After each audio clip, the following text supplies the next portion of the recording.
I'm Jude. I'm one of the curates at Crofton Parish, and I spoke on Sunday about running the race, and here is the Bible study that goes with that session.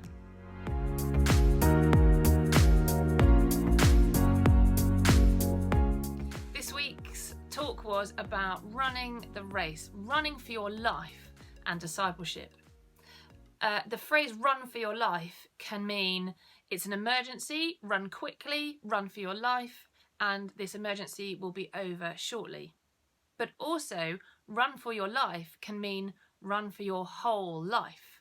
And that's what we're talking about today. What does it mean to be a Christian and run the Christian race for your whole life, through all the ups and downs, through all the disappointments, as well as the joys? What does it mean to run the race for the whole of your life, and how can we do that?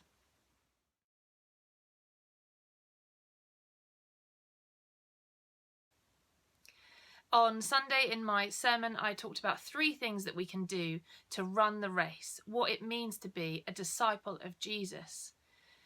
Jesus in John chapter 15 was talking about the vine and how his disciples can live in Jesus, in relationship with him, and that would be the only way to God.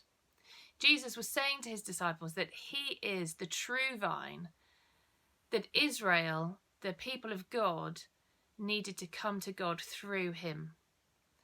The vine is a long-standing image in the Jewish culture that the people of God were the vine of Israel.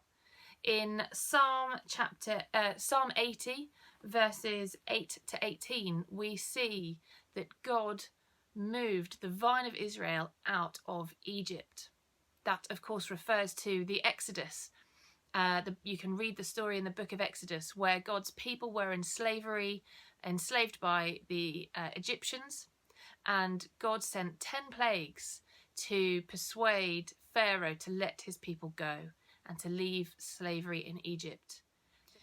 But Jesus is saying here that you don't have to be ethnically a part of the Jewish tradition, that anyone who abides in Jesus like a branch does in a vine can be part of the people of God. And he's reminding and telling and teaching his disciples who are with him at that point that that's what they need to do. He is the way to God. So let's unpack that a little bit. On Sunday, I was talking about the 3 ways we can be disciples of Jesus. The picture of the vine shows us that we need to abide in Jesus, that if he is the trunk with all the vitamins and nutrients, we are the branches. We need to stay attached to the vine. To abide means to make your home in something. It's the same root word as abode. When we talk about living in your abode, your home, we make our home in Jesus, and God makes his home in us. But we also need to abide in unity with one another. And Jesus was saying that to his disciples, that you can't just live as a branch, just directly you and God, or you and Jesus. There are other branches that are part of the same vine, and we need to think about unity with one another. Later in John's Gospel, Jesus goes on to talk about loving one another as I have loved you, loving one another as a key important factor of this new community of Jesus followers and how to live that life. So we need to think about how we love one another and how we spend time with one another, and how we do that focusing on Jesus, how we spend time together with Jesus.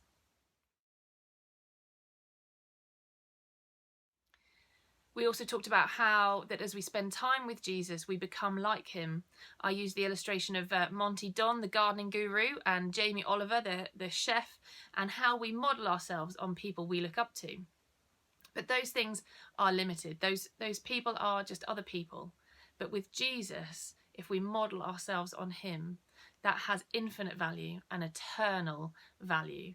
And so we need to model ourselves on Jesus, but that in itself comes from having relationship with Jesus.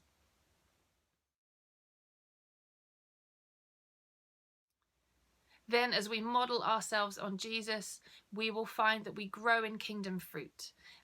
Scholars debate what exactly that fruit might be, but I'm sure we could list all sorts of things that we would consider to be kingdom fruit. We become more like Jesus. He was compassionate, he was kind, he was inclusive. He always ate with the wrong people that society said were the wrong people, but they were the right people to him. He was inclusive. He included all the least, the last and the lost. And we will do the same if we are part of him. And it's not about us trying to be like him in our own strength. It's the other way round. As we spend time with Jesus, we become more like him, and we show kingdom fruit like he did, and we start to naturally want to include people and love people and have compassion on people. We will also start to see miracles and answered prayers as well.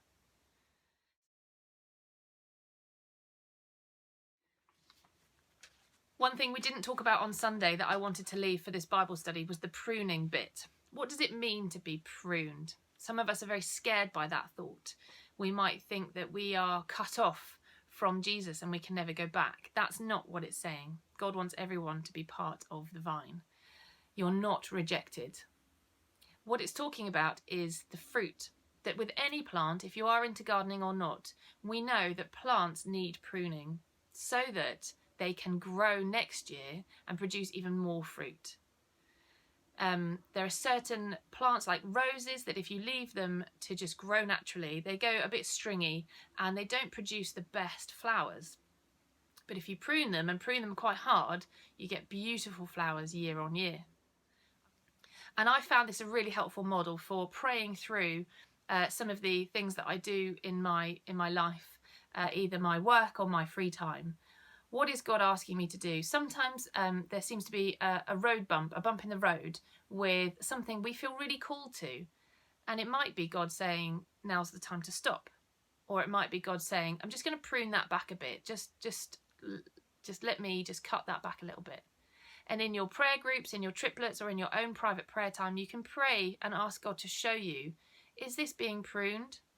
Is this being trimmed, or is this being completely cut off? Is this ministry that I'm involved in now not for me? It might be in your workplace. Is this job not for me anymore? Are you asking me to move to something else? That idea of being pruned can be really helpful to pray through and ask God to speak into.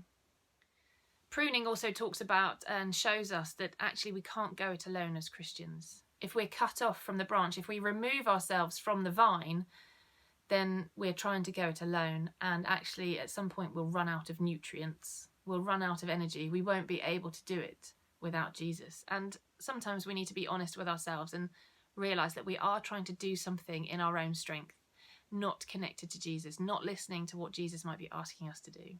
Because we're so passionate about something, or we're so sure we can do it on our own. Again, it's a good check and balance just to pray through what's being pruned and whether we're doing it on our own, doing something in our own strength, and we need to reconnect with the vine and what Jesus is asking us to do with our lives. So my questions for us today in our Bible study this week. How are you going to abide with Jesus? Share with one another how you already do that and what you might think you want to do this week or this autumn, or as a group, how you might want to really reconnect with community and with Jesus.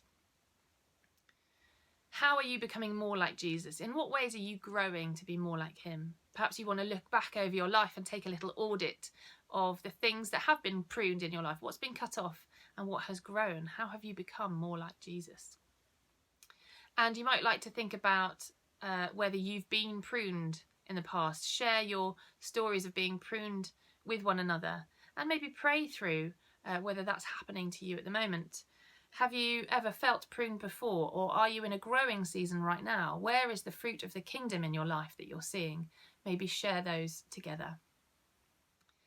And I just want to end with the ending that I used on Sunday. I want to remind us that God never rejects us. He never rejects you. He prunes so that we can bear more fruit. That's not the same thing as cutting you off and casting you away or aside. He wants you to remain in him, with him in deep relationship. He wants you to bear kingdom fruit in your life. Discipleship is about becoming more like Jesus through fellowship with him and following his ways, and through fellowship with one another. So my question to leave you with today is this: who do you choose to follow today? Have a great week.